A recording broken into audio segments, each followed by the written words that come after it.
This is Optimal Living Daily, episode 1356, How to Consume Social Media Mindfully by Jennifer of simplyfiercely.com. And I'm Justin Malik. Welcome to an award-winning podcast, thanks to you, where blogs are narrated to you for free with permission from the websites, covering personal development, minimalism, and more. And before we get to the post, this episode is sponsored by BetterHelp. If there's something that's interfering with your happiness or preventing you from achieving your goals, BetterHelp will assess your needs and match you with your own licensed professional therapist. BetterHelp is not a crisis line. It's not self-help. It's professional counseling done securely online. Visit betterhelp.com/old. That's better, H-E-L-P, and join over 500,000 people taking charge of their mental health with the help of an experienced professional. And there's a special offer. Optimal Living Daily listeners get 10% off the first month at betterhelp.com/OLD. Now, yesterday we talked about Facebook addiction. This is sort of a continuation from that in a way, talking about using it more mindfully. So with that, let's jump right into our post and start optimizing your life. How to Consume Social Media Mindfully by Jennifer of simplyfiercely.com. Mindfulness is focusing on the present moment and being fully engaged in what's going on in the now instead of being distracted or somewhere else based on what may be going on in your mind. It's being able to recognize and pull your mind's focus back into the present moment when it begins to wander off, like it so often likes to do.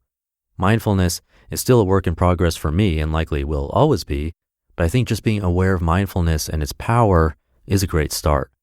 Over time and with consistent practice, mindfulness is something that I hope will become second nature.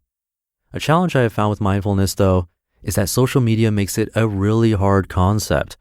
As someone who has an online business and constantly needs to be on social media-wise, I sometimes struggle with this. But this is the age we live in, right? So how do we make it work? Here's some ways I came up with to be more mindful in the social media age. Number one, don't use social media every day. Instead of having to show your everyday life every single day on Instagram stories or Snapchat, why not give people a glimpse once a week? Designate a day to share videos instead of it being an everyday thing. Because if you are sharing nearly every moment of every day, how are you ever truly living in the moment and being mindful? Number two, don't engage with social media first thing. When waking up, while it may feel natural to reach for your phone first, don't let it be the first thing you do. The emails, social media updates, and posts can wait.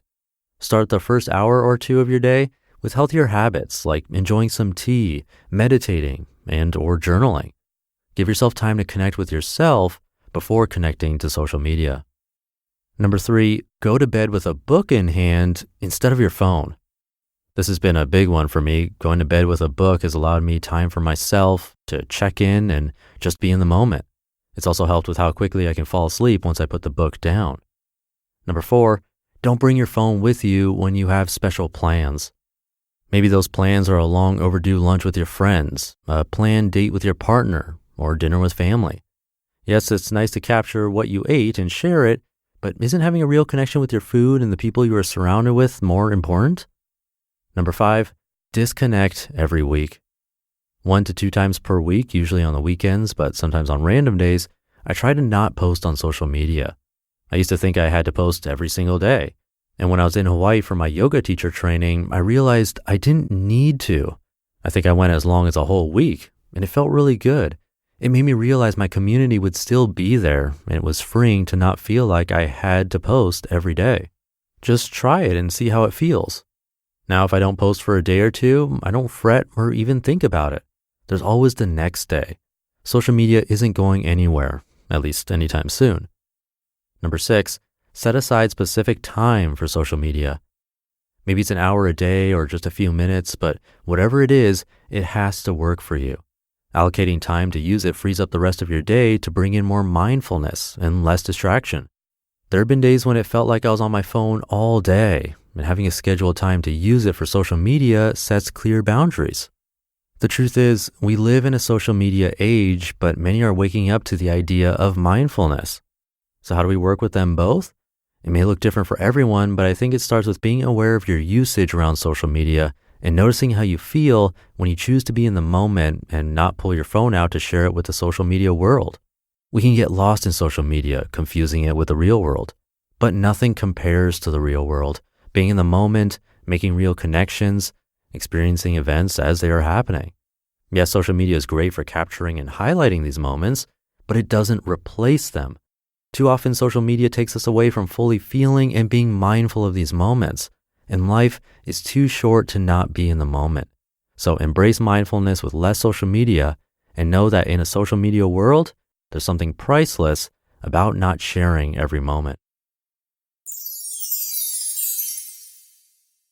You just listened to the post titled How to Consume Social Media Mindfully by Jennifer of simplyfiercely.com. And this episode is sponsored by BetterHelp. You can start communicating with your own licensed professional therapist in under 24 hours, and it's available worldwide. Therapy can help improve your life in many different ways. If something is interfering with your happiness or preventing you from achieving your goals, we've heard the value of it here on this show. With BetterHelp, you can schedule weekly video or phone sessions so you won't ever have to sit in an uncomfortable wait room. Plus, you can log in anytime to send a message to your counselor, and it's free to change counselors. BetterHelp is not a crisis line. It's not self-help. It's professional counseling done securely online.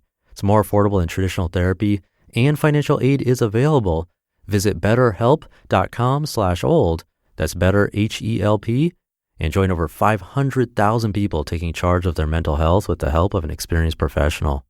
And there's a special offer. Optimal Living Daily listeners get 10% off the first month at betterhelp.com/OLD. That should do it for today. Thank you for being here and listening every day. Have a great rest of your day, and I'll see you tomorrow where your optimal life awaits.